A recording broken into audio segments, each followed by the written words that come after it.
दोस्तों, ये कहानी है कि किसी दूसरे के लिए खर्च करते हुए हम क्या देखें। तो करीब 25 साल पहले की बात है। मेरे बेटे ने जिद पकड़ ली कि उसे डायनासोर वाला खिलौना चाहिए। वह बैटरी से चलता था। कुछ दूर चलकर वह रुकता और फिर मुंह से अजीब सी आवाजें निकालता, धुआं छोड़ता। तब वह डायनासोर वाला खिलौना 1000 रुपये की कीमत थी। मुझे लगा बेकार में 1000 रुपये खर्च हो जाएंगे। और मैं बेटे को खिलौने की दुकान पर ले गया और डायनासोर दिखाकर मैंने कहा कि यह बिल्कुल बेकार है, तुम ना इसके बदले कार ले लो, वह भी बैटरी से चलती है। बेटे ने कार को उलट पुलट कर देखा और कहा कि ठीक है, कार ले लो। 3 साल का एक बच्चा अगर अपनी जिद छोड़ दे और अपनी हमारी बात में हाँ मिला दे तो इससे खुशी की बात और क्या हो सकती है। मैंने दुकानदार से कहा कि डायनासोर नहीं चाहिए, कार दे दो। कार 400 रुपये की थी। मैं खुश था कि चलो मेरे 600 रुपये बच गए। 2 दिन बीते होंगे, बेटा मेरे पास आया और उसने कहा कि पापा, अब तक डायनासोर नहीं दिलाया आपने, पर बेटा उस दिन तो तुम कह रहे थे कि कार लूंगा, अब ये डायनासोर कहाँ से आ गया। बेटा कहता है, नहीं पापा, तुमने कहा था कि कार ले लो, मैंने आपकी बात मान ली, कार से मैं खेल चुका, मुझे तो मुंह से धुआं निकालने वाला डायनासोर ही चाहिए। बड़ी अजीब बात हो गई। मेरे बेटे ने जिद पकड़ ली और मुझे डायनासोर ही चाहिए। 3 साल के बच्चे की जिद के आगे कौन जीता है, जो मैं जीत जाती।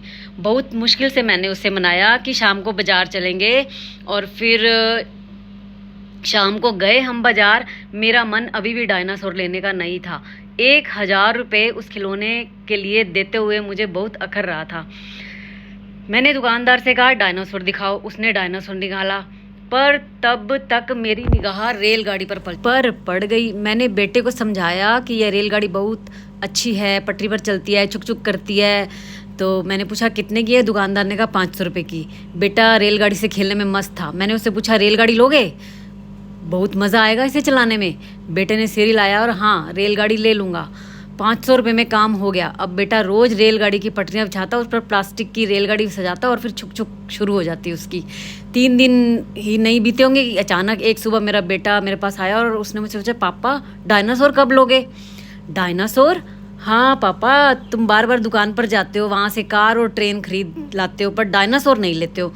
पर बेटा, डायनासोर के बदले तुमने सब खरीदा, अब डायनासोर का क्या करना? ये पापा ने बोला, वह तो तुमने खरीद दी ना पापा, मुझे तो डायनासोर ही लेना था। अब मैं समझ गया कि मैंने गलती करी है। 1000 रुपये का डायनासोर मुझे अब 1930 रुपये का पड़ने जा रहा है। खैर, मुझे झुकना पड़ा और शाम को डायनासोर खरीद लाया। कुछ दिन पहले उसकी अलमारी में कुछ ढूंढते हुए मुझे वही डायनासोर दिख गया, और 20 साल में सैकड़ों खिलौने मैंने उसके लिए खरीदे होंगे। किसी खिलौने का कुछ अता पता नहीं। जानते हैं क्यों? क्योंकि यह उसकी पसंद का खिलौना था। तो उससे पहले जितने खिलौने हमने खरीदे, हमने अपनी पसंद उस पर थोपी। आदमी जब अपनी पसंद की चीज़ पाता है ना, तो उसकी कदर करता है, उसे जीता है।